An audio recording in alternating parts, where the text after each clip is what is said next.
Hi everyone, it's Nichol Spohr and welcome back to my channel. Today I'm sharing some Unicorn Dreams rainbow cards using brand new products from the Mama Elephant May 2022 release.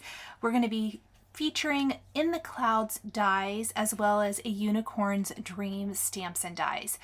I created some fun rainbow backgrounds. Neither background is a full rainbow, so one rainbow is going to be your pinks and reds and yellows and oranges, and the other rainbow is going to be your greens and blues and purples. I just kind of split it up that way. I had intended to only create one card, and then I was like, you know what? I think I'm just going to do two. And to really make the clouds pop, I did use the My Favorite Things micro cloud edges. So this is the teeniest tiny cloud edge that is available from My Favorite Things. And I think that the size of the cloud edge really does show up in the limited space of the window of our card today. The colors of distress ink that I am using, and so sorry for the shaking. I did not realize how aggressive I was and how it shook the camera. I was cleaning my blending brush on my microfiber towel. The colors of distress ink are KITSCH Flamingo, Picked Raspberry, Festive Berries. And then we've got a couple of colors of orange. It's going to be our Carved Pumpkin and Spiced Marmalade. And then our yellow colors are Squeezed Lemonade and Wild Honey. That was my first color combination for the vertical card. I wanted to show how to use the In the Clouds frame both vertically and horizontally. And yay for breaking out the distress inks. Kind of funny, I realized when I started this project that it's been a minute since I have used distress inks for a background. I've used distress oxides fairly recently, in fact quite a few times I think, but I have not had my little cubes of distress ink out in a while, and I don't know, it was like coming back to an old friend. It's so funny. But I love the colors, of course, and it was fun to create. You could do this with any inks that you have. I just chose to use the distress inks, and then I am going to spritz my background with water from a distress sprayer to create some of those little distressed spots. Of course, you could use distress oxides. I do think, I know when I've been asked in the past about differences, I would say oxides have a little bit more of that chalky feel. I do not think distress inks are going to give you that same look. Both are going to give you a very similar look, obviously. The colors are all the same, but it's just a personal preference. There is no right or wrong here. It's crafting, do what you love. So then I am taking my die cut In the Cloud frame, and I'm just going to figure out which direction I want it to go.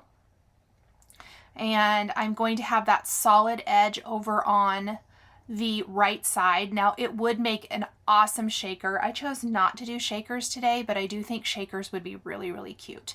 And there's that water from the distress sprayer. I did spray it off over to the side so I didn't get anything on my desk wet. And I'm going to set it aside to completely dry. I have another background. I should mention the In the Clouds frame is an A2 size frame, so it's going to be 4 1/4 by 5.5 inches. My backgrounds that I'm inking also 4 1/4 by 5.5 inches. However, I would recommend when you go to place it back behind your frame, just in case you didn't get it trimmed exactly the right size, I cut mine down like a scant on two sides, so it just fits behind the frame a little better. You don't want to trim it down too much because an edge may show or something, but if you just trim a tiny little smidgen off, I just find it fits a little bit better. For my second card background, I'm using Twisted Citron and then a little salvaged patina. I did not have a cube for that one. I don't know if a cube's been released for that one. I'm not sure. Peacock Feathers, Mermaid Lagoon, Blueprint Sketch, and Shaded Lilac. Those are going to be the colors for background number 2. Basically, our background colors are the only thing that change, and I guess the direction of the card. I'm going to use a different unicorn image on each card, but each card will also feature the rainbow with the clouds. And then I did use a different greeting from a previously released Mama Elephant stamp set. I'm a huge fan of kind of dipping back into supplies you already have, shop your stash, see what you have, and create cards that work for the occasion you need. These cards could work for many different occasions. I'm turning both of mine. One of them says happy birthday, but I'm turning both of them into happy birthday cards.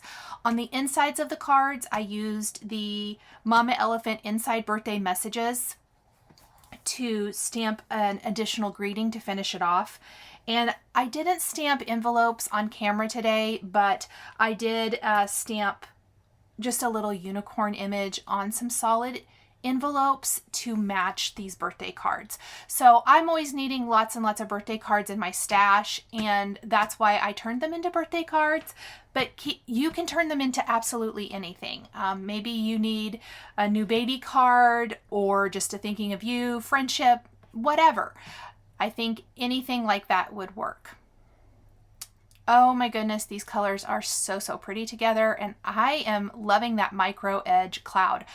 I honestly don't know if I've ever used the micro edge cloud before.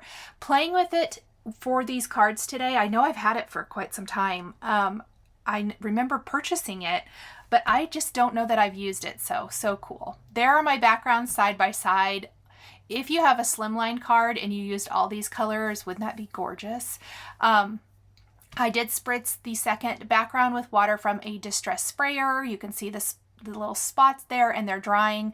Without re-inking my blending brush, I did take one of my backgrounds and use whatever blue was left on the brush to lightly ink the edges. And then for my background for the pink, red, yellow, orange background, I took my pink blending brush.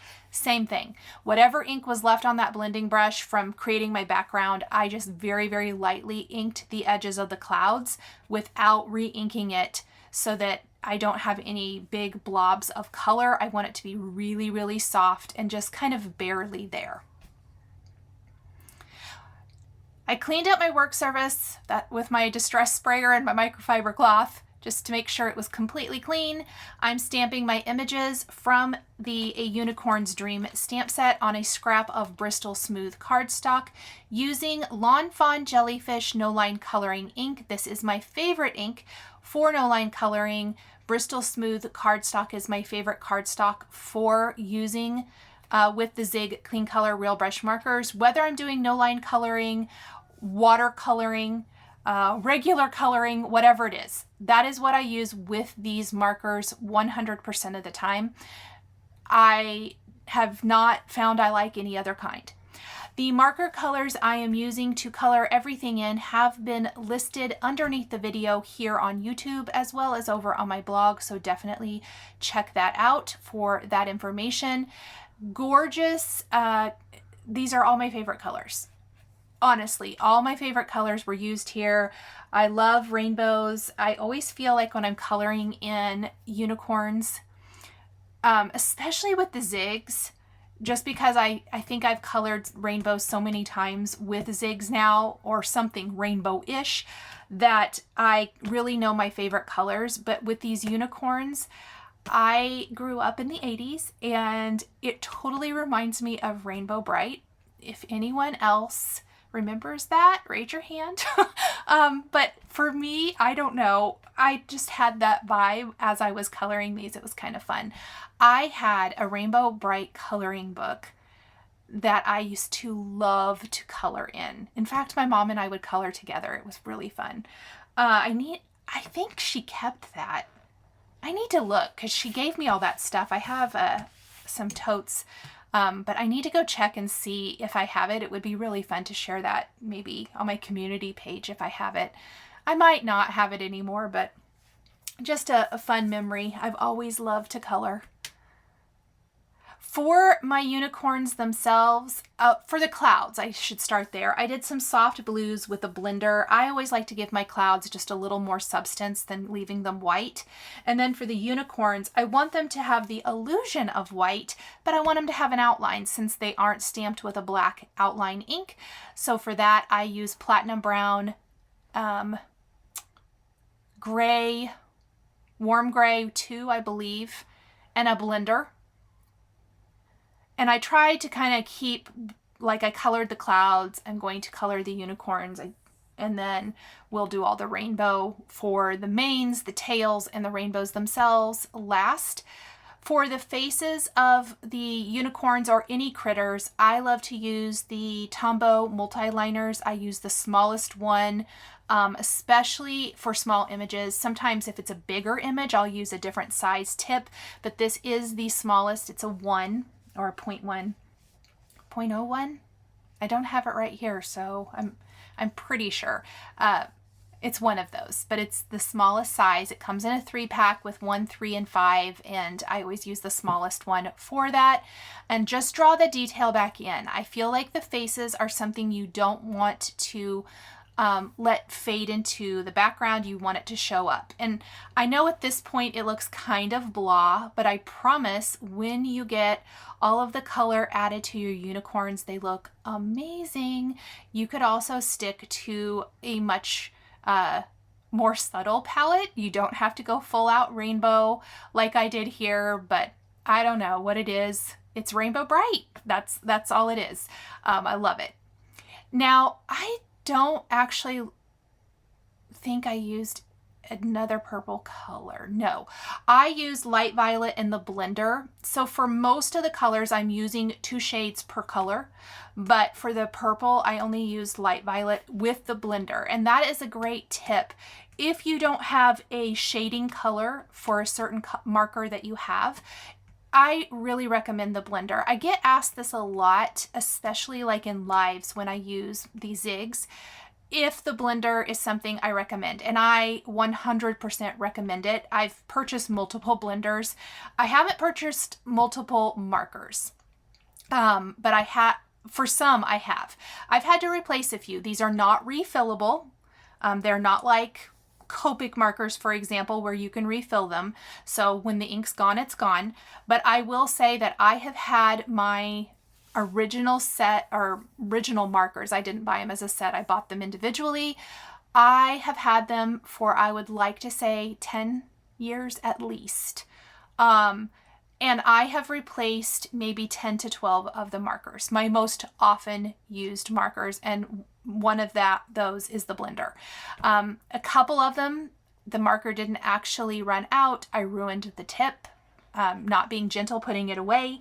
So that is something to be kind of aware of, but they do last a very long time. I know in my most recent live when I used the zigs, I got asked about like the, oh my goodness, it's completely lost me. Is it the Tombow markers? The dual tip marker? And I find they dry out a lot easier than these do. I love both. I like both of them. I like coloring with both of them, but I will say that I've not had that issue with the zigs, with them drying out, and I have with the other, which is something that somebody else mentioned. Now this rainbow I didn't love until I added the red, and then I was like, oh yeah, I do love it. So that's kind of a funny little thing about coloring. I do spin my cardstock a lot. I am sorry if that bothers some viewers. I know somebody told me that they did not like that. However, I do it, and because I don't want to get my hand in the marker and smear it. These are water-based markers, and so I'm just trying to keep my hand out of what I've just colored, and I do speed this up for video purposes because we all want to go craft and make stuff. We don't need to sit for the actual amount of time it took to color. I will tell you, because I do get asked this a lot, actual coloring time was 30 minutes. I think 33 to be exact. In case you were curious, it was fairly easy. There's a lot of repetition here. But for 4 images, I thought that was a pretty pretty decent quick coloring time compared to some. And I'm just trying to make sure for the main that I am not touching any of the areas with the same color of marker. I want it to be very rainbowy. And then I think there's maybe even a tip of it, the other ear on this one that I miss, but I will get that. All of these images will be die cut with the coordinating A Unicorn's Dream dies. The stamp set also includes 2 more unicorns, not with clouds, 2 individual clouds and 2 sentiments. I didn't use those. I'm going to actually use sentiments from the tag size greetings stamp set and then the inside birthday messages for my cards. Here are my die cut images. Here is the sentiment from tag size greeting I'm going to use. I'm playing around with my images, figuring out how I want everything to go. Ultimately, I decided to center the rainbow. I like that best, and shift the unicorn off to the left. I did that on both the vertical and horizontal cards. We're going to stamp our sentiment with black ink to really make it pop. I did stamp it on the background and not the cloud. I considered doing it on the cloud, but I think it just fits a little bit better inside. So I'm using my MISTI in case it has to be stamped more than once. And let's go ahead and put together this background. I did pop up the frame with foam adhesive. I'm using the Waffle Flower foam adhesive. It is very sticky, but I love it. It comes in 2 different widths. Is that the right word? One is a little bit less tall than the other one. That's width doesn't sound right. And I really, really like it. It's fantastic for shakers because it's not going to go anywhere. When it sticks, it's stuck down. But I love it because I don't think the profile, that's what I was looking for, is very tall, even with the thicker one. This is the thicker of the 2 foam adhesive, but it is so sticky that I like using the tip of my Toolin one to pull the backing off and kind of try to keep my fingers out of it. And if you have trouble lining up a background panel, whether you're making a shaker or you're just adding a background like I am here, I would suggest this next little tip. And I was using my paper trimmer to trim off a little scant edge. We're going to take our MISTI, and my foam adhesive totally stuck to my lighting wires. Take out the inserts, place your background down in the MISTI in the corner, and then put your background on top, and it's going to line up perfectly every single time. So if you are worried about getting it stuck in the wrong place and not being able to get it up, that eliminates any trouble you might have. We're going to take our unicorns and rainbows now, pop those up with a little foam adhesive, and finish with embellishments, and that is it. I did not show stamping the inside of the cards. I simply took black ink and one of those inside birthday messages and stamped it. But as I mentioned earlier, maybe you don't want a birthday card, maybe you want friendship type cards or encouragement. You can stamp any kind of greeting inside, and I think it would be really cute. And I did not get my rainbow, lined up. I like it to be like partly under the rainbow border and then partly over it. And then the fun part, embellishing my favorite little red hearts, of course. These are the candy apple hearts from Trinity Stamps. And then like a little scattering of the iridescent star confetti. I think Pretty Pink Posh and Lucy's Little Things have this, maybe others. I love little star confetti. It's one of my go-tos, and this iridescent is really perfect for a rainbow background. I like the Barely glue, and then I highly recommend an embellishment wand to easily pick up such teeny tiny little pieces and keep your fingers out of glue. And we're going to scatter these around. This panel will go on top of a white top fold card base. And we will put the other card together just like this. So foam adhesive around the edges. Remember, it's going to be horizontal instead of vertical. Oh, and I did add 2 more hearts. I felt like I needed a little bit more color, so I did add more hearts to both card designs. And then we're going to add iridescent star confetti and all of that. So just to show, here is a different greeting. We're going to do sending you lots of hugs instead of the, what did I use on the first one? Happy birthday to you. But again, I did make this a birthday card as well, and finished exactly like the first card. The supplies I used to create my cards are listed and linked below the video here on YouTube. Here is another video featuring Mama Elephant stamps and dies that you might be interested in. I want to give a huge shout out and thank you to my Patreon members. If you would like to become a member of Patreon, please click the link in the description below. We would love to have you over there, and there is still time to join before the May exclusive live for my top tier patrons. If you enjoyed this video, please subscribe to my channel, click that like button, and don't forget to hit the notification bell to always be notified when I have a new card making video. Thank you so much for joining me today, and we'll see you next time.